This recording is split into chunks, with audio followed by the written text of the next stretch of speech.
Good morning student, welcome back to our channel farmers parent. Last class में हम लोग biological classification start किए थे बेटा, और बायोलॉजिकल क्लास में इंट्रोडक्टरी पोर्शन हम लोग कंप्लीट कर लिए थे कि कैसे क्लासिफाइड किया गया ऑर्गेनिज्म को।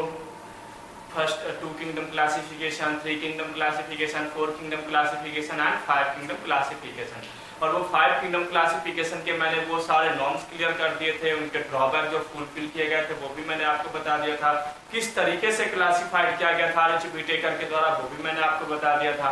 तो आज हम लोग अब इस सेगमेंट में क्या करते हैं बेटा, उन्हीं किंगडम की स्टडी करना स्टार्ट करते हैं। और किंगडम की अगर हम बात करें बेटा, तो हमारे पास टोटल कितने किंगडम थे according to R H. Whittaker? 5 kingdom थे, Monera, Protista, Fungi, Plantae and Animalia. तो आज हम लोग सबसे फर्स्ट सेगमेंट स्टार्ट करते हैं, दैट इज मोनेरा। मोनेरा की अगर हम बात करें बेटा, तो मोनेरा के अंदर में ऑल बैक्टीरिया होते हैं, जितने भी बैक्टीरिया होते हैं वो सभी के सभी बैक्टीरिया कहाँ पे आते हैं बेटा, मोनेरा कैटेगरी में आते हैं। यानी आपने जो बैक्टीरिया पढ़ा होगा या बैक्टीरिया के बारे में कुछ आपके पास जो इन्फॉर्मेशन होगी, तो all bacteria are comes under in Monera category. जितने भी बैक्टीरिया हैं सभी के सभी मोनेरा कैटेगरी में आते हैं, except then cyanobacteria that is methanogens, cyanobacteria that is blue green algae. Blue green algae को हम कहाँ पे रखते हैं बेटा, प्लांटे किंगडम में भी रखते हैं।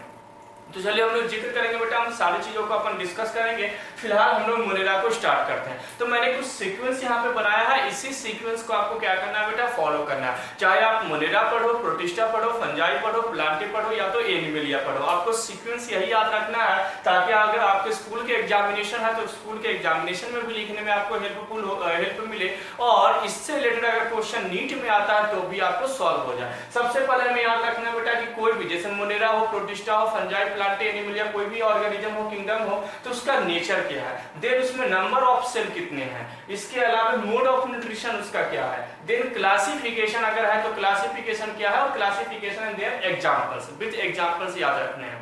इसके अलावा मोड ऑफ रिप्रोडक्शन, वो रिप्रोडक्शन कैसे करता है, देन स्ट्रक्चर, उसकी बॉडी में क्या क्या चीजें पाई जाती है, उसके ऑर्गेनाइजेशन क्या है। इसके अलावा कुछ नीचे मैंने यहाँ पे एक पॉइंट नहीं लिखा है, अदर इंपॉर्टेंट पॉइंट, जिसमें कुछ हेल्पफुल, यूजफुल जो उसकी बेनिफिशियल पॉइंट है, उस पॉइंट को हमें क्या करना है या ऐड करना है। तो इसी सीक्वेंस को हमें क्या करना है बेटा, फॉलो करना है। मैं जब भी आपको पढ़ाऊंगा मोनेरा या तो अदर्स भी कैटेगरी को अगर मैं पढ़ाऊंगा तो उसमें सीक्वेंस में यही बनाऊंगा आपको, nature, number of cell, mode of nutrition, classification, mode of production, structure and others important. इन्हीं सेगमेंट को अपन क्या करेंगे, इसी सेगमेंट वाइज हम लोग क्या करेंगे, स्टडी स्टार्ट करेंगे।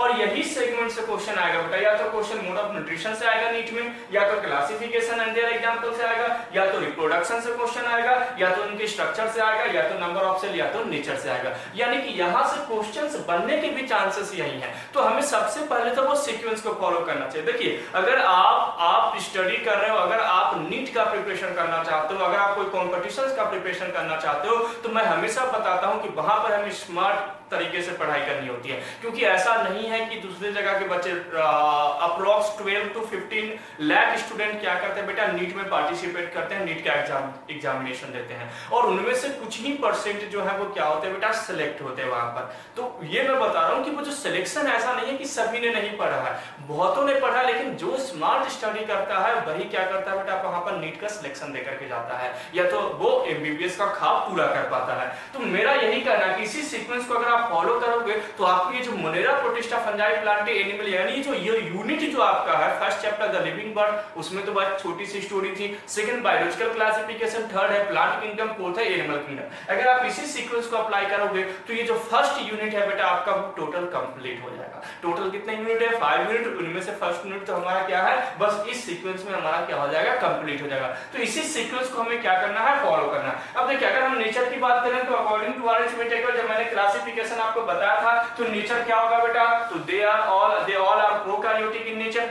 सभी के पास कौन से सेल होंगे बेटा, प्रोकैरियोटिक सेल होंगे। क्लासिफिकेशन में ही मैंने बताया था, या तो जिन्होंने क्लासिफिकेशन का वीडियो नहीं देखा वो सबसे पहले क्लासिफिकेशन का वीडियो देख लें, बायोलॉजिकल क्लासिफिकेशन, उसे मैंने क्लियर किया था। तो फर्स्ट पार्ट तो आपको ऑलरेडी याद है कि ये जो भी होंगे वह इसका नेचर क्या होगा, तो ये प्रोकैरियोटिक नेचर के होंगे। सेकंड है नंबर ऑफ सेल, तो नंबर ऑफ सेल क्या होगा बेटा, सिंगल सेल प्रेजेंट है, यूनिसेलुलर इन नेचर होता है, मैंने ऑलरेडी आपको बता रखा था। ये भी पॉइंट मैंने आगे से बताया, दो पॉइंट तो आपको क्लासिफिकेशन से ही आपको याद हो जाएगा। थर्ड पॉइंट है बेटा mode of nutrition. Mode of nutrition की अगर बात की जाए तो न्यूट्रिशन इनटेक कैसे करेंगे, कैसे ये न्यूट्रिशन को अपनी बॉडी के अंदर लेंगे। तो मोड ऑफ न्यूट्रिशन में आपने पढ़ा होगा there are two types of mode of nutrition, that is autotrophic and heterotrophic. Autotrophic का मतलब क्या होता है बेटा, organism prepare their own food by using abiotic components. वैसे ऑर्गेनिज्म जो अपने फूड को एबायोटिक कंपोनेंट्स के थ्रू यानी कि नॉन लिविंग थिंग्स के थ्रू वो क्या करते हैं, फूड का फॉर्मेशन करते हैं, उसे हम क्या बोलते हैं बेटा, ऑटोट्रोपिक बोलते हैं। एंड हेटेरोट्रोपिक क्या है बेटा, organism which is dependent on autotrophs, वैसे ऑर्गेनिज्म या जो organism which is not capable to produce their own food, वैसे ऑर्गेनिज्म जो अपनी फूड को प्रोड्यूस करने में कैपेबल नहीं हो, या तो वैसे ऑर्गेनिज्म जो क्या करते हो बेटा, जो ऑटोट्रोप्स के ऊपर डिपेंडेंट होते हैं, उसे हम क्या बोलते हैं, हेटेरोट्रोप्स बोलते हैं। मैं अभी और इसका एक क्लासिफिकेशन बताऊंगा जिसमें प्रोटिस्टा, फंजाई, प्लांटी, एनिमलिया सभी का क्या हो जाएगा बेटा, कंप्लीट हो जाएगा। अभी मैं एक चार्ट आपको याद करवाऊंगा, है ना, बस छोटे छोटे पॉइंट पहले मैं डिस्कस कर लूं, फिर मैं चार्ट बताऊंगा जिसमें मोड ऑफ न्यूट्रिशन में एक साथ ही कंप्लीट कर दूंगा। देखो नेचर आपको सभी का पता है, चाहे वो मोनेरा हो, प्रोटिस्टा हो, फंजाई, प्लांटी या एनिमलिया हो। नंबर ऑफ सेल भी आपको सभी को पता है, मैं ऑलरेडी क्लासिफिकेशन में समझा दिया हूं। मोड ऑफ न्यूट्रिशन भी मैं सबको बता दूंगा। एक चार्ट अभी मैं बताऊंगा आपको, एक चार्ट बनाऊंगा नेक्स्ट वीडियो में, और उस वीडियो में केवल मोड ऑफ न्यूट्रिशन का ही चार्ट होगा, और उस मोड ऑफ न्यूट्रिशन से सारे एनिमल्स यानी सारे किंगडम, चाहे वो मोनेरा हो, प्रोटिस्टा हो, फंजाई, प्लांटी या एनिमलिया हो, उन सभी का क्या हो जाएगा बेटा, मोड ऑफ न्यूट्रिशन कंप्लीट हो जाएगा। यानी अगर आपने उस मोड ऑफ न्यूट्रिशन से को याद कर लिया, उस टेबल को याद कर लिए, तो आपको वहां से अगर क्वेश्चन आएगा तो वो आपसे 100% डेफिनेटली सॉल्व हो जाएगा। नेक्स्ट हम लोग आते हैं बेटा मोड ऑफ न्यूट्रिशन की बात करें तो बैक्टीरिया ऑटोट्रोपिक भी है और हेटेरोट्रोपिक भी है, यानी कि ये खुद भी भोजन बनाता है, खुद भी फूड सिंथेसिस कर सकता है, और या तो दूसरे कुछ ऐसे ही बैक्टीरिया जो क्या होते हैं, दूसरे ऑर्गेनिज्म के ऊपर डिपेंडेंट भी होते हैं। तो मैं बताऊंगा डिटेल में, जब मैं मोड ऑफ न्यूट्रिशन को उस समय पढ़ाऊंगा तो इसको फिर से लेकर के आऊंगा। फिलहाल आपको याद रखना है कि मोनेरा ऑटोट्रोप और हेटेरोट्रोप दोनों कैटेगरी में आते हैं, इनके एग्जांपल्स भी मैं उस समय क्लियर करूंगा। फिलहाल नेक्स्ट हम लोग आते हैं बेटा क्लासिफिकेशन, कि भाई बैक्टीरिया की क्लासिफिकेशन कितने होते हैं। मोनेरा का मतलब ही समझ लेना बेटा, बैक्टीरिया। हम जब भी मोनेरा की बात कर रहे हैं, यानी हम किसकी बात कर रहे हैं, बैक्टीरिया। ये नहीं कि हम बैक्टीरिया को अलग से पढ़ेंगे, नहीं, हम बैक्टीरिया को अलग से नहीं पढ़ेंगे, बैक्टीरिया को ही हम मोनेरा बोलते हैं, क्योंकि सारे के सारे बैक्टीरिया कहां पे आ जाते हैं, मोनेरा कैटेगरी में आते हैं। तो बैक्टीरिया ही हम अपनी स्टडी कर रहे हैं। तो अगर हम क्लासिफिकेशन की बात करें बेटा, तो इसकी क्लासिफिकेशन का हमने यहाँ पर 3 मोड लिया है, on the basis of shape, on the basis of cell wall, on the basis of nature. हम चाहे तो एक और ऐड कर सकते हैं, on the basis of respiration. क्या कर सकते हैं बेटा, on the basis of respiration, on the basis of respiration भी हम कर सकते हैं, या तो हम on the basis of mode of nutrition भी कर सकते हैं कि इसमें कौन से ऑटोट्रोपिक्स होंगे, कौन से हेटेरोट्रोपिक होंगे, कौन से कीमो ऑटोट्रोप्स होंगे, कौन से फोटो ऑटोट्रोप्स होंगे, ये भी अपन कर सकते हैं। तो वो तो मैं आपको मोड ऑफ न्यूट्रिशन में कंप्लीट करा दूंगा। यहाँ पर अपन 4 पॉइंट लेकर के चलते हैं, on the basis of shape, on the basis of cell wall, on the basis of respiration and on the basis of nature. इन 4 सेगमेंट वाइज हम लोग क्या करेंगे बेटा, क्लासिफिकेशन को क्या करेंगे, डिस्कस करेंगे। चलिए उन 4 सेगमेंट के पहले मैं एक छोटा सा पॉइंट बता दूं, मोड ऑफ रिप्रोडक्शन का। मोड ऑफ रिप्रोडक्शन की अगर बात की जाए बेटा, तो यहाँ पर दोनों तरह के मोड ऑफ रिप्रोडक्शन होते हैं। एसेक्सुअल को फॉलो करेगा, जिसमें फ्यूजन, सिस्ट फॉर्मेशन, या तो इसको स्पोर फॉर्मेशन भी हम कह सकते हैं बेटा। क्या हो जाएगा, स्पोर फॉर्मेशन, है ना, यहाँ पे मैं लिख देता हूं स्पोर फॉर्मेशन, स्पोर फॉर्मेशन। तो यहाँ पर ये जो एसेक्सुअल है, आपने 10th क्लास में सेक्सुअल रिप्रोडक्शन या एसेक्सुअल रिप्रोडक्शन, ऑर्गेनिज्म में रिप्रोडक्शन इन लिविंग ऑर्गेनिज्म में आपने पढ़ा होगा। तो उसमें बैक्टीरिया को आपने देखा होगा कि वो क्या करता है, बाइनरी फ्यूजन शो करता है। तो यहाँ पर फ्यूजन और स्पोर फॉर्मेशन दोनों मेथड से क्या करेगा, एसेक्सुअल रिप्रोडक्शन शो करेगा। सभी पॉइंट को अपन डीप में जाकर के अभी स्टडी करेंगे, है ना, अभी अपकमिंग वीडियोस में इसको मैं डीप में सभी कुछ बताऊंगा। इसके अलावा कुछ जेनेटिक मॉडिफिकेशंस के थ्रू भी ये क्या करते हैं बेटा, रिप्रोडक्शन करते हैं। यानी कि ये एसेक्सुअल तो करते ही करते हैं, ये फ्यूजन और स्पोर फॉर्मेशन तो करते ही करते हैं, इसके अलावा कुछ जेनेटिक मॉडिफिकेशन भी करते हैं, जिसको हम पैरासेक्सुअल रिप्रोडक्शन बोलते हैं, या तो इसको सेक्सुअल रिप्रोडक्शन भी बोल सकते हैं। तो पैरासेक्सुअल या जेनेटिक मॉडिफिकेशन जिसमें आता है ट्रांसफॉर्मेशन, ट्रांसडक्शन और कंजुगेशन, इन 3 मेथड के थ्रू ये क्या कर सकते हैं बेटा, रिप्रोडक्शन, जो पैरासेक्सुअल रिप्रोडक्शन को ये क्या कर सकते हैं, शो कर सकते हैं। इसके अलावा स्ट्रक्चर, तो स्ट्रक्चर को मैं बताऊंगा, और स्ट्रक्चर में क्या क्या चीजें पाई जाती है, उनकी रोल क्या है, उनकी इंपॉर्टेंस क्या है, किस फंक्शंस के लिए वो रिस्पांसिबल होते हैं, वो सारे पॉइंट को अपन क्या करेंगे, डिस्कस करेंगे। फिलहाल हम लोग क्लासिफिकेशन पे आते हैं, और क्लासिफिकेशन में क्या है बेटा, on the basis of shape. और on the basis of shape की अगर बात की जाए बेटा, तो on the basis of shape bacteria में be round, rod, comma and spiral, round, rod, comma and spiral in nature. यानी on the basis of shape की अपन बात कर रहे हैं कि शेप के बेस पर हम बैक्टीरिया को कितने पार्ट में क्लासिफाइड कर रहे हैं। तो on the basis of shape bacteria में भी राउंड, बैक्टीरिया में भी रॉड, बैक्टीरिया में भी कॉमा एंड बैक्टीरिया में भी spiral. There are 4 category on the basis of their size and shape. Shape on the basis of their shape. Shape के base पर हम बैक्टीरिया को 4 कैटेगरी में क्या कर दिए बेटा, क्लासिफाइड कर दिए, round, rod, comma and spiral. अगर हम बात करें बेटा तो नाम से ही क्लियर है कि जो राउंड बैक्टीरिया होगा वो कैसा होगा, तो वो राउंड इन नेचर होगा। क्या होगा भाई, राउंड इन नेचर होगा। जो राउंड बैक्टीरिया होगा बेटा वो क्या होगा बेटा, तो वो राउंड इन नेचर होगा। कुछ इस टाइप के इनके नेचर होंगे, राउंड नेचर के होंगे, इस टाइप के रॉड इन नेचर होंगे। कॉमा की बात की जाए बेटा तो ये कॉमा इन शेप होगा। कैसा शेप होगा बेटा, कॉमा शेप का बैक्टीरिया होगा। और स्पाइरल का मतलब है ये क्या होगा बेटा, स्पाइरल नेचर का होगा।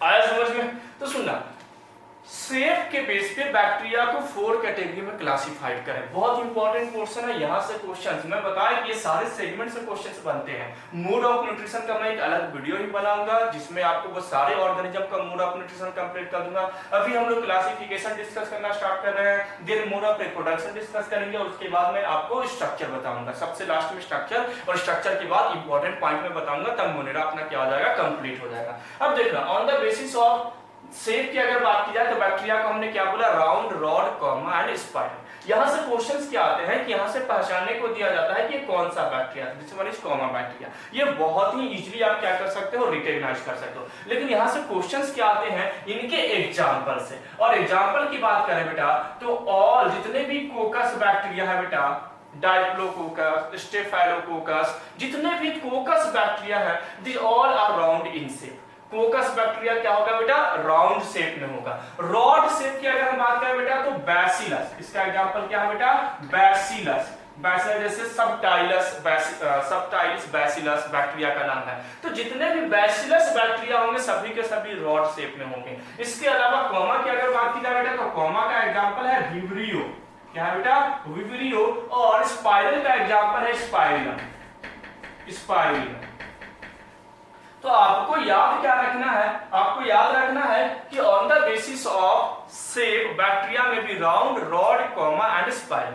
राउंड राउंड शेप में होगा, रॉड रॉड शेप में होगा, कॉमा कॉमा शेप में होगा और स्पाइरल स्पाइरल शेप में होगा। अगर हम बात करें बेटा तो राउंड के एग्जांपल्स क्या हैं, कोकस। यहां से बहुत इंपॉर्टेंट है, हमें एग्जांपल्स याद रखना बहुत इंपॉर्टेंट है इस कैटेगरी में। राउंड जो बैक्टीरिया होगा बेटा वो कौन से होंगे, कोकस। यानी जो कोकस बैक्टीरिया होंगे उनका शेप क्या होगा, राउंड होगा। जो बैसिलस होगा उसका शेप क्या होगा बेटा, रॉड होगा। जो विब्रियो होंगे उनके क्या होगा बेटा, कॉमा शेप में होंगे। और जो स्पाइरलम होगा वो कैसा शेप में होगा बेटा, स्पाइरल शेप में होगा। पॉइंट समझ में आ गया, ये सारे पॉइंट क्लियर हो गए। अब सुनना, मैं आपको एक छोटे से निमोनिक्स देता हूं, छोटे से ट्रिक देता हूं जिससे आपको ये चीजें क्या हो जाएगी, याद हो जाएगी। अब देखना, राउंड में क्या है बेटा, कोकस। कैसे याद करेंगे, मैं छोटा सा पॉइंट देता हूं, ट्रिक देता हूं जिससे आपको इजीली याद हो जाएगा, आप कभी भी नहीं भूलोगे।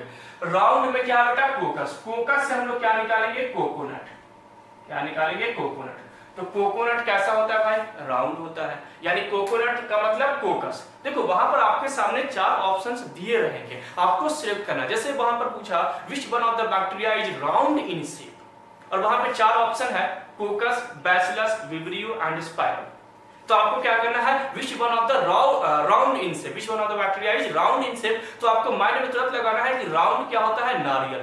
राउंड क्या होता है, कोकोनट। कोकोनट यानी कोकस। तो वहां पर डायरेक्ट वो क्वेश्चन क्या हो जाएगा, सॉल्व हो जाएगा। तो छोटे छोटे निमोनिक्स, मैं इसी स्मार्ट स्टडी की बात कर रहा था कि हमें छोटे छोटे निमोनिक्स को क्या करना है, वहां पर यूज करना है। तो राउंड क्या होगा बेटा, कोकोनट। हमने ट्रिक बनाया तो कोकोनट क्या होता है भाई, राउंड शेप होता है ऑब्वियसली। तो कोकोनट से क्या हो जाएगा, कोकस। सेकंड आते हैं बैसिलस। बैसिलस से एक पॉइंट निकालेंगे बेटा, दैट इज बांसुरी। क्या निकालेंगे, बांसुरी। बांसुरी एक म्यूजिकल इंस्ट्रूमेंट है, बजाए जाते हैं। तो बांसुरी क्या होता है भाई, जैसे देखो ये क्या है, जो हमारा मार्कर है ये रॉड शेप में है, डंडा जैसा है, रॉड है। तो जो बांसुरी होता है वो भी क्या होता है, डंडा नुमा होता है। यानी जो बांसुरी से क्या निकालेंगे, बैसिलस। और बैसिलस क्या होता है भाई, तो बैसिलस रॉड जैसा होता है। कंप्लीट। जो बांसुरी होते हैं वो कैसे होते हैं, ऑब्वियसली रॉड जैसे होते हैं, रॉड जैसे दिखते हैं। तो बांसुरी कहां से निकालेंगे बेटा, बांसुरी निकालेंगे बैसिलस से। और बांसुरी क्या होता है, तो रॉड जैसा। यानी बैसिलस जितने भी होंगे उनका शेप क्या होगा बेटा, तो उनका शेप होगा रॉड। ये भी पॉइंट कंप्लीट हो गया, आई थिंक आपको याद भी हो जाएगा। नेक्स्ट है बेटा कॉमा। कॉमा में हम है विब्रियो। विब्रियो से हम निकालेंगे भाई। क्या निकालेंगे, भाई, जो ब्रदर होते हैं। तो भाई विब्रियो से हमने क्या निकाला, भाई। तो भाई भाई में कॉमन चीजें होती है, उनका फेस मिलता है, प्रॉपर्टी मिलती है, उनके पेरेंट्स एक होते हैं। तो भाई भाई में क्या होता है बेटा, कॉमन। भाई भाई में कुछ चीजें क्या होती है, कॉमन होती है। और कॉमन से क्या निकालेंगे, कॉमन। कॉमन से क्या निकालेंगे, कॉमन। और भाई से क्या हो जाएगा, विब्रियो। कंप्लीट। भाई यानी कि विब्रियो, और विब्रियो क्या होता है भाई, तो भाई भाई में कॉमन होते हैं, तो कॉमन यानी कि कॉमा से। तो अगर आपको यहां से क्वेश्चंस आएंगे तो 100% आई एम श्योर कि आपको वो क्वेश्चन क्या हो जाएगा, सॉल्व हो जाएगा। नेक्स्ट है बेटा स्पाइरल। स्पाइरल शेप में होगा, और इसका एग्जांपल क्या है, स्पाइरल, नाम से स्पाइरल स्पाइरल। और यहां से क्वेश्चंस आने के चांसेस बहुत ही कम रहते हैं, क्योंकि स्पाइरल स्पाइरल में इसका एग्जांपल है, तो यहां से क्वेश्चन तो कभी भी नहीं पूछेगा। जब भी वो पूछेगा, अगर इस सेगमेंट से ये क्वेश्चंस बना रहा है नीट वाले, तो यहां से क्वेश्चंस क्या बनाएगा, या तो कॉमा, या तो रॉड, या तो राउंड। मैंने याद करवा दिया, राउंड क्या होते हैं, कोकोनट यानी कि कोकस, वहां पे सॉल्व हो जाएगा। रॉड क्या होता है, तो बांसुरी यानी बैसिलस। और कॉमा यानी कॉमन किस में होते हैं, भाई भाई में यानी विब्रियो। आपको ये तीनों पॉइंट क्या हो जाएगा बेटा, याद हो जाएगा। तो मैंने ये पॉइंट आपको याद करवा दिया। अब हम लोग नेक्स्ट सेगमेंट पे आते हैं बेटा, on the basis of cell wall. तो नेक्स्ट हम लोग आते हैं बेटा, जो नेक्स्ट सेगमेंट है क्लासिफिकेशन का, हमने एक क्लासिफिकेशन कंप्लीट कर लिया। चलिए नेक्स्ट क्लासिफिकेशन पे आते हैं बेटा, और नेक्स्ट क्लासिफिकेशन है on the basis of cell wall. अब सेल वॉल के बेस पर मैंने आपको बताया था कि बैक्टीरिया में क्या प्रेजेंट होते हैं, सेल वॉल प्रेजेंट होते हैं। और वो सेल वॉल बने क्या चीज के होते हैं, तो पेप्टाइडोग्लाइकेन के बने होते हैं। किसके बने होते हैं बेटा, पेप्टिडोग्लाइकेन के बने होते हैं। और पेप्टिडोग्लाइकेन के बने होते हैं, तो अब सेल वॉल के बेस पे कैसे उनको क्लासिफाइड किया जाएगा। तो एक स्टोरी है कि एक साइंटिस्ट थे, ग्राम करके एक साइंटिस्ट जिनका नाम था ग्राम। और वो ग्राम ने क्या किया था कि एक स्टेनिंग टेक्निक, स्टेनिंग का मतलब होता है दाग धब्बा, एक स्टेनिंग टेक्निक उन्होंने एक लैब में परफॉर्म किया। और लैब में टेक्निक परफॉर्म करने के बाद उन्होंने क्या देखा कि दो तरह के बैक्टीरिया वहां पर क्या हुए, आइसोलेट हुए। तो वो जो बैक्टीरिया था, वो बैक्टीरिया एक को उन्होंने क्या नाम दिया, ग्राम पॉजिटिव, और एक बैक्टीरिया को उन्होंने क्या नाम दिया, ग्राम नेगेटिव। तो ग्राम पॉजिटिव और ग्राम नेगेटिव दो बैक्टीरिया हमें किसके बेस पर याद रखना है, on the basis of cell wall. क्या है बेटा, एक है gram positive bacteria, gram positive, और एक है अपना ग्राम नेगेटिव बैक्टीरिया। अब इन दोनों में डिफरेंट क्या था कि उन्होंने क्या देखा कि ग्राम पॉजिटिव जो बैक्टीरिया था, वो बैक्टीरिया क्या था, थिक नेचर का था। क्या था बेटा, थोड़ी सी उसकी थिकनेस ज्यादा थी, यानी पेप्टाइडोग्लाइकेन का कंसंट्रेशन वहां पर क्या था, ज्यादा था। और ये जो ग्राम नेगेटिव बैक्टीरिया होगा, नेगेटिव का मतलब ये इंडिकेट करा कि उसका क्या होगा भाई, सेल वॉल थीन होगा, यानी वहां पर पेप्टिडोग्लाइकेन का कंसंट्रेशन क्या होगा, कम होगा। तो यहां पर आपको याद रखना है पॉइंट कि ग्राम पॉजिटिव में जो सेल वॉल होंगे, जो सेल वॉल होगा बेटा, वो क्या होगा, थिक नेचर का होगा। और ग्राम नेगेटिव में आपको याद रखना है कि सेल वॉल जो होगा वो क्या होगा बेटा, थीन होगा as compare to gram positive, है ना। लेकिन ग्राम नेगेटिव बेटा मोर हार्मफुल है as compare to gram positive. Gram negative सबसे ज्यादा पैथोजेनिक डिजीज कॉज करते हैं। मोस्टली जो डिजीज होता है बेटा, बैक्टीरियल डिजीज, वो हमेशा किसके थ्रू होता है, मोस्टली जो होता है वो ग्राम नेगेटिव के थ्रू होता है। तो आपको बस दो पॉइंट याद रखना है, ग्राम पॉजिटिव और gram negative. On the basis of cell wall bacteria को क्या किया गया है, क्लासिफाइड किया गया। एक साइंटिस्ट थे, चाहो तो मैं आपको बता दूं कि कैसे किया गया।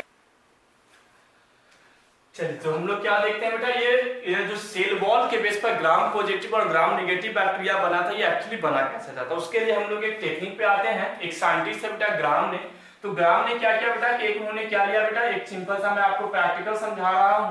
उन्होंने क्या लिया, एक स्लाइड लिया, और उस स्लाइड के ऊपर उन्होंने क्या किया बेटा, बैक्टीरिया के एक स्पॉट को रखे। उनको आइडेंटिफाई करना था तो बैक्टीरिया कितने टाइप्स के होते हैं। अब जैसे ही बैक्टीरिया के स्पॉट लिए, तो अब इसमें उन्होंने क्या ऐड किया बेटा, कलरिंग एजेंट। क्या लिए उन्होंने, सबसे पहले उन्होंने क्या लिए, कलरिंग एजेंट, जो कलर प्रोड्यूस करेगा। और कलरिंग एजेंट इन्होंने ऐड किया, और कलर कैसा था, पिंक कलर का। कौन सा एजेंट उन्होंने, कौन सा कलर यूज किया, पिंक कलर का। कलरिंग एजेंट के बाद उन्होंने क्या किया बेटा, उसको फिक्सिंग एजेंट से फिक्स किया उस कलर को, यानी इसके ऊपर इन्होंने कलर कर दिया। और कलर करने के बाद उन्होंने क्या किया भाई, तो फिक्सिंग एजेंट यूज किए। और फिक्सिंग एजेंट के लिए उन्होंने क्या यूज किया बेटा, तो फिक्सिंग एजेंट के लिए उन्होंने क्या लिया, आयोडाइड। आयोडाइड से उसको क्या कर दिए, फिक्स कर दिए। फिक्स होने के बाद उन्होंने क्या किया बेटा, तो फिक्स करने के बाद उन्होंने यहाँ पर क्या किया, ऐड किया वॉशिंग एजेंट, यानी अब इसको वॉश कर रहे हैं। तो इन्होंने क्या ऐड किया, वॉशिंग एजेंट।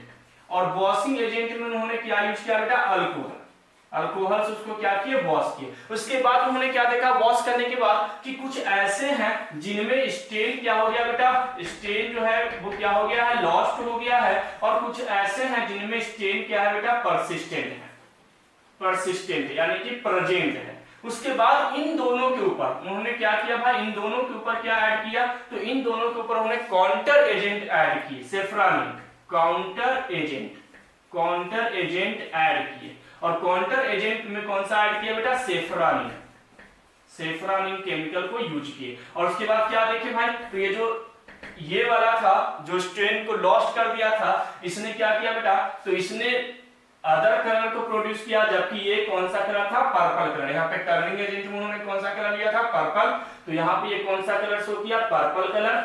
और यहाँ पर इसने दूसरे कलर को शो किया, ब्लू रेड कलर। तो ब्लू कलर जो शो किया बेटा, उसको उन्होंने क्या नाम दिए, ग्राम निगेटिव। और जो पर्पल कलर शो किया उसको उन्होंने क्या बताया, ग्राम पॉजिटिव। मैं बता रहा हूं इन सब चीजों को फिर से सुनना। कैसे उन्होंने ग्राम पॉजिटिव और ग्राम नेगेटिव दो बैक्टीरिया को आइडेंटिफाई किया, कैसे उसको कैटेगराइज किया, उसके पॉइंट में आपको डिस्कस कर रहा हूं। उन्होंने क्या लिया बेटा, एक प्रैक्टिकल्स किया, प्रैक्टिकल्स में उन्होंने एक स्लाइड लिया, स्लाइड के ऊपर उन्होंने क्या किया, बैक्टीरिया के स्पॉट, मतलब जो हमें अभी हम उस बैक्टीरिया को नहीं जानते कि वो ग्राम पॉजिटिव है या ग्राम नेगेटिव है, उस बैक्टीरिया के स्पॉट को क्या किया, स्लाइड पे रखे। उसके बाद उसके ऊपर कलर ऐड किए, purple colour, purple to pink colour उसको क्या किया बेटा, ऐड किए। उसके बाद जैसे ही ऐड किया तो उसको आयोडीन के साथ उसको फिक्स किए।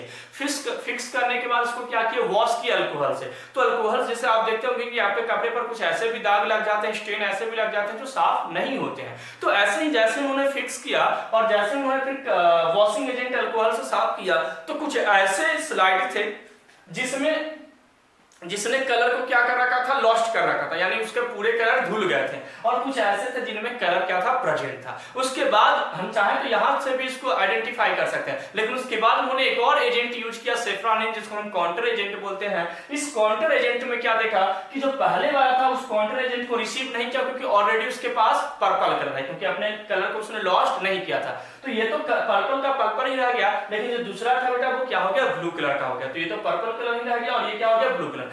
जो पर्पल कलर का था बेटा उसको उन्होंने क्या नाम दिया, ग्राम पॉजिटिव, यानी जिसने स्टेन को बनाए रखा, जिसने स्टेन को फिक्स करके रखा, वॉश करने के बाद भी नहीं छोड़ा, उसको उन्होंने क्या बताया कि ग्राम पॉजिटिव। और जिसने स्टेन को छोड़ दिया था और काउंटर एजेंट को रिसीव किया था, उसको उन्होंने क्या नाम दिया बेटा, ग्राम नेगेटिव। तो उन्होंने बताया कि there are two types of bacteria on the basis of cell wall, that is gram positive and gram negative. Gram positive has thick cell wall while gram negative has thin cell wall, but gram negative bacteria is more complicated, more pathogenic as compared to gram positive bacteria. उन्होंने क्या बताया कि जो ग्राम negative bacteria है ये ज्यादा pathogenic होगा, लेकिन इसके पास सेल वॉल जो होता है वो थीन होता है, पेप्टाइडोग्लाइकेन का जो कंसंट्रेशन होता है वो क्या होता है, कम होता है as compare to gram positive bacteria. तो on the basis of cell wall उन्होंने क्या किया बेटा, बैक्टीरिया को क्लासिफाइड किया। अब हम लोग आते हैं बेटा on the basis of respiration, कि रेस्पिरेशन के बेस पर बैक्टीरिया को कैसे क्लासिफाइड किया गया। तो on the basis of respiration bacteria में भी एरोबिक एंड एनारोबिक। रेस्पिरेशन के बेस पर बैक्टीरिया क्या होता है बेटा, एरोबिक भी होता है और बैक्टीरिया एनारोबिक होता है। टू टाइप से क्या होता है बेटा, बैक्टीरिया होता है। एरोबिक वो बैक्टीरिया जो ऑक्सीजन को क्या करते हैं बेटा, यूज करते हो, इनहेल करते हो, उस बैक्टीरिया को हम एरोबिक बैक्टीरिया बोलते हैं। और वैसे बैक्टीरिया जो एरोबिक, जो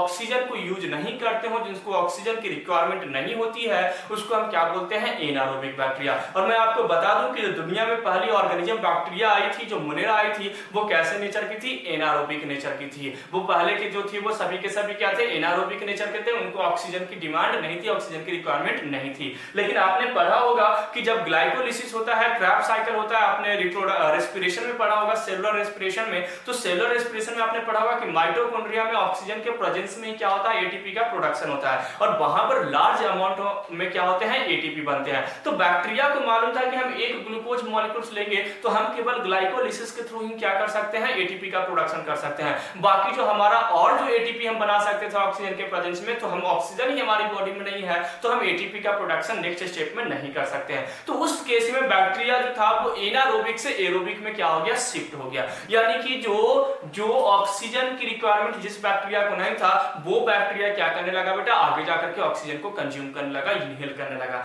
तो वहां पर उस बेस से मैं क्या बताऊंगा बेटा, आपको 2 बैक्टीरिया बताऊंगा, उसके एग्जांपल्स याद करवाऊंगा। नेक्स्ट है बेटा on the basis of nature. On the basis of nature की बात की जाए बेटा तो there are 3 types of bacteria, that is true bacteria, false bacteria and extreme conditions bacteria. यानी नेचर वाइज अगर हम देखा जाए तो बैक्टीरिया को फर्दर हम क्लासिफाइड करेंगे ट्रू बैक्टीरिया में, फॉल्स बैक्टीरिया में और एक्सट्रीम कंडीशंस बैक्टीरिया में। ट्रू बैक्टीरिया की अगर बात की जाए बेटा, यानी bacteria having all property is known as true bacteria. जब हम स्ट्रक्चर देखेंगे तो स्ट्रक्चर में मैं बहुत सारी चीजें मैं बताऊंगा, अगर वो सारी चीजें प्रेजेंट है तो उस बैक्टीरिया को हम क्या बोलेंगे बेटा, ट्रू बैक्टीरिया बोलेंगे। और वैसे बैक्टीरिया जिनमें मिनिमम प्रॉपर्टी पाई जाती है बैक्टीरिया की, उस बैक्टीरिया को हम लोग क्या बोलेंगे बेटा, फॉल्स बैक्टीरिया। और वैसे बैक्टीरिया जिनमें एक्स्ट्रा प्रॉपर्टी पाई जाती है, यानी जो बैक्टीरिया के पास नहीं होती है उस बैक्टीरिया की प्रॉपर्टी उसमें पाई जाती है, उस लिविंग ऑर्गेनिज्म की प्रॉपर्टी बताई जाती है, उसको हम बोलते हैं एक्सट्रीम कंडीशंस बैक्टीरिया। जैसे मान के चलो आपके क्लास में कोई बच्चा होगा जिसको बहुत ज्यादा नॉलेज होगा, तो उसको हम क्या बोलते हैं, ये एक्स्ट्रा ऑर्डिनरी है, क्योंकि उसके पास knowledge as compare to of that class उसके पास क्या है, ज्यादा है। तो अगर कोई बैक्टीरिया और बैक्टीरिया की प्रॉपर्टी है कि 50 डिग्री टेम्परेचर पे वो क्या हो जाएगा, डेड हो जाएगा, सर्वाइव नहीं कर पाएगा, लेकिन जो एक्सट्रीम कंडीशंस वाले बैक्टीरिया होंगे वो 50 के बियॉन्ड भी क्या कर जाएंगे, सर्वाइव कर जाएंगे। यानी उनके पास कुछ एक्स्ट्रा प्रॉपर्टी है जो दूसरे बैक्टीरिया के पास नहीं है, तो उस बैक्टीरिया को हम क्या बोलेंगे बेटा, एक्सट्रीम कंडीशंस बैक्टीरिया। तो on the basis of respiration and on the basis of nature हम क्या करेंगे बेटा, बैक्टीरिया को क्लासिफाइड करेंगे, और उसके बाद हम लोग कहां पर जाएंगे बेटा, मोड ऑफ रिप्रोडक्शन में आएंगे, सॉरी उसके बाद हम लोग मोड ऑफ न्यूट्रिशन के एक चार्ट देखेंगे, देन हम लोग मोड ऑफ रिप्रोडक्शन पे आएंगे, देन स्ट्रक्चर पे आएंगे, और उसके बाद कुछ इंपॉर्टेंट पॉइंट को डिस्कस करेंगे। मिला जुला करके ये जो चैप्टर है बेटा मोनेरा, थोड़ा सा आपको अब लंबा खींचना पड़ेगा, थोड़ी सी चीजों को हमें समझना होगा। एनसीईआरटी ने इसको बहुत ही छोटे टर्म्स में, टर्मिनोलॉजी में कंप्लीट कर दिया है, 1.5 से 2 पेज में कंप्लीट कर दिया है, लेकिन उसके बिहाइंड जब आप कॉन्सेप्ट पे जाओगे बेटा, एक एक लाइन के पीछे कॉन्सेप्ट है, तो उस कॉन्सेप्ट को समझने के लिए हमें बहुत अच्छे से, बहुत डिटेल में स्टडी करनी होगी, और यहां से क्वेश्चंस बनने की प्रोबेबिलिटी बहुत ज्यादा रहती है। ये जो फर्स्ट यूनिट है बेटा, फर्स्ट यूनिट में आपको यही 5 किंगडम से सबसे ज्यादा आपको क्वेश्चन देखने को मिलेंगे, Monera, Protista, fungi, Plantae, Animalia. मैंने आज वाली क्लास में आपको सीक्वेंस बताया कि इसी सीक्वेंस को हमें क्या करना है, फॉलो करना है, और इसी सीक्वेंस को आपको एग्जामिनेशंस के लिए भी फॉलो करना है, नोट्स भी इसी सीक्वेंस से बनाने हैं, और यही सीक्वेंस आपको। चलिए, तो on the basis of shape complete हो गया बेटा, on the basis of cell wall भी कंप्लीट हो गया। हम लोग क्या देखते हैं, on the basis of respiration. On the basis of respiration bacteria को क्या करते हैं, क्लासिफाइड करते हैं। तो मैंने आपको बताया कि on the basis of respiration bacteria में भी एरोबिक एंड एनारोबिक। एरोबिक यानी कि रिक्वायर्ड ऑक्सीजन, एरोबिक का मतलब क्या हुआ बेटा, वैसा बैक्टीरिया जिसको क्या हो भाई, रिक्वायरमेंट हो, जिसको रिक्वायरमेंट हो क्या, जिसका बेटा ऑक्सीजन का, और एनारोबिक का मतलब है जिसको रिक्वायरमेंट नहीं हो ऑक्सीजन का, है ना। तो जिसको ऑक्सीजन की रिक्वायरमेंट नहीं होती है उसको हम क्या बोलते हैं बेटा, एनारोबिक, और वैसे बैक्टीरिया जिसको ऑक्सीजन की रिक्वायरमेंट होती है उसको हम क्या बोलते हैं, एरोबिक बैक्टीरिया होते हैं। एग्जांपल्स बहुत इंपॉर्टेंट है बेटा, एरोबिक बैक्टीरिया के एग्जांपल है एजोटोबैक्टर और बीजरनिकिया, और एनारोबिक बैक्टीरिया का एग्जांपल है बेटा रोडोस्पाइरम। एग्जांपल्स हमें बहुत अच्छे से याद रखना है बेटा, एग्जांपल्स बेस्ड क्वेश्चंस यहां से बनने की प्रोबेबिलिटी रहती है। आपको एनसीईआरटी में यहां पर इस किंगडम मोनेरा में आपको यहां पे नहीं बताया गया है, लेकिन जैसे ही आप 11 आपको जब मिनरल न्यूट्रिशन में आप जाएंगे, नाइट्रोजन साइकिल में एक चैप्टर है आपका प्लांट फिजियोलॉजी में, तो उसमें इन दोनों बैक्टीरिया, तीनों बैक्टीरिया के बारे में डिस्कस किया गया है। तो मैं आपको उस समय याद करवाऊंगा, और लेकिन मैं आपको याद यहीं पे करवा दिया कि आपको एरोबिक में क्या याद रखना है, एजोटोबैक्टर, बीजरनिकिया, और एनारोबिक में क्या याद रखना है, रोडोस्पाइरम। नेक्स्ट हम लोग आते हैं बेटा on the basis of nature. On the basis of nature bacteria में भी true, false and extreme conditions. Bacteria क्या हो सकता है, ट्रू हो सकता है, बैक्टीरिया एक्सट्रीम हो सकता है, और या तो बैक्टीरिया क्या हो सकता है बेटा, फॉल्स हो सकता है। तो on the basis of nature यानी जिसके पास मैक्सिमम प्रॉपर्टी वो क्या हो जाएगा बेटा, ट्रू हो जाएगा। तो यहाँ पर आप पॉइंट ऐड करेंगे, ट्रू मींस हो जाएगा having all property of bacteria is known as true bacteria. Extreme conditions which had more property than other bacteria is known as extreme conditions bacteria, and which has less या minimum characteristic of bacteria is known as false bacteria। तो इस point को आप अपने notes में लिख लेंगे कि ट्रू बैक्टीरिया के पास सभी प्रॉपर्टी होंगे, और प्रॉपर्टी होंगे, एक्सट्रीम कंडीशंस के पास उससे ज्यादा प्रॉपर्टी होंगे, और फॉल्स के पास सबसे कम प्रॉपर्टी होंगे। यहां से एग्जांपल्स आता है बेटा, तो ट्रू एग्जांपल्स, ट्रू का एग्जांपल है बेटा यू बैक्टीरिया। जितने भी यू बैक्टीरिया होते हैं सभी के सभी क्या होते हैं बेटा, ट्रू बैक्टीरिया बैक्टीरिया होते हैं। और आप जो भी नाम, आप जितने भी बैक्टीरिया के नाम जानते हो, ये सभी के सभी बैक्टीरिया क्या है, यू बैक्टीरिया के एग्जांपल है। तो यू बैक्टीरिया यानी ट्रू बैक्टीरिया का एग्जांपल्स हमें याद नहीं रखना है, ट्रू बैक्टीरिया में केवल याद रखना है यू बैक्टीरिया। बाकी मैं आपको और इंपॉर्टेंट पॉइंट आपको बताऊंगा, फिलहाल मैं अभी केवल क्लासिफिकेशन का एग्जांपल्स याद करवा रहा हूं। नेक्स्ट अपन आते हैं एक्सट्रीम कंडीशंस पे बेटा। तो एक्सट्रीम कंडीशंस का मतलब आपको समझ में आ गया कि जो एक्स्ट्रा ऑर्डिनरी होता है उसी को हम क्या बोलते हैं, एक्सट्रीम कंडीशन। यानी जो बैक्टीरिया 40 डिग्री 50 डिग्री टेम्परेचर पे मर जाता है उसका नेचर है, लेकिन ये जो बैक्टीरिया है वो क्या हो जाएगा, उस पर सर्वाइव कर जाएगा। जो बैक्टीरिया एसिडिक पीएच के कांटेक्ट में आते ही सर्वाइव नहीं कर पाता है, डेड हो जाता है, ये बैक्टीरिया वहां पर क्या कर जाएगा, सर्वाइव कर जाएगा। यानी इनके पास बैक्टीरिया से भी ज्यादा प्रॉपर्टी, इसलिए इनको क्या बोलते हैं, एक्सट्रीम कंडीशंस बैक्टीरिया। यानी ये एक्स्ट्रा ऑर्डिनरी बैक्टीरिया है। और इसके जब मैं एग्जांपल्स आपको दूंगा तो एग्जांपल से आप इसको इजीली क्या करोगे, रिकॉग्नाइज करोगे। इसके एग्जांपल है बेटा, एक तो एग्जांपल है इसका मेथानोजेन बैक्टीरिया। क्या है बेटा, मेथानोजेन बैक्टीरिया। मेथानोजेन बैक्टीरिया कहां पे प्रेजेंट होता है बेटा, gut wall of ruminant animals. जो ये यहां से पॉइंट याद रखना है कि ये कहां पे प्रेजेंट होता है बेटा, तो ये प्रेजेंट होता है gut wall of ruminant animals. Gut wall of ruminant animals, ये रूमिनेंट एनिमल्स के गट वॉल में प्रेजेंट होता है, जस्ट लाइक काउ, बफेलोज, उनके गट वॉल वाले रीजन में प्रेजेंट होते हैं। इसको हम मार्सी एरिया भी बोलते हैं। क्या बोल सकते हैं इसको हम मार्सी एरिया भी बोलते हैं। ये मार्सी एरिया में ये बैक्टीरिया जो है बेटा वो क्या होते हैं, प्रेजेंट होते हैं। और वहां पर करते क्या है, तो वहां पर ये बैक्टीरिया जो उनके डंग्स होते हैं, यानी जो उनके गोबर होते हैं, उस डंग को मीथेन गैस का प्रोडक्शन करते हैं। उस डंग से क्या करते हैं बेटा, मीथेन गैस का प्रोडक्शन करते हैं। तो मेथानोजेन का नाम से क्लियर है, जेन का मतलब जेनेसिस और मेथानो का मतलब हो गया मीथेन गैस। तो ये क्या करेगा बेटा, तो ये प्रोड्यूस करेगा methane gas, produce methane gas, methane gas. अब सुना एक्स्ट्रा प्रॉपर्टी क्या है कि मार्सी एरिया में सर्वाइव करता है। कहां पे सर्वाइव करता है, मार्सी एरिया में, जहां पर कोई दूसरे बैक्टीरिया सर्वाइव नहीं कर सकते हैं। तो मार्सी एरिया में सर्वाइव करता है, इसलिए इसको हम क्या बोलते हैं, एक्सट्रीम बैक्टीरिया बोलते हैं। सेकंड पॉइंट याद रखना है, ये क्या करता है बेटा, तो मीथेन गैस का प्रोडक्शन करता है। बहुत इंपॉर्टेंट पॉइंट है ये, कि ये gut wall of ruminant animals में प्रेजेंट होता है। और सेकंड पॉइंट आपको याद रखना है कि मीथेन गैस का क्या करता है बेटा, तो मीथेन गैस का ये प्रोडक्शन करता है। ये दो पॉइंट आपको याद रखना है मेथानोजेन में। सेकंड यहां पर एग्जांपल दिया गया बेटा, थर्मोएसिडोफिलस बैक्टीरिया।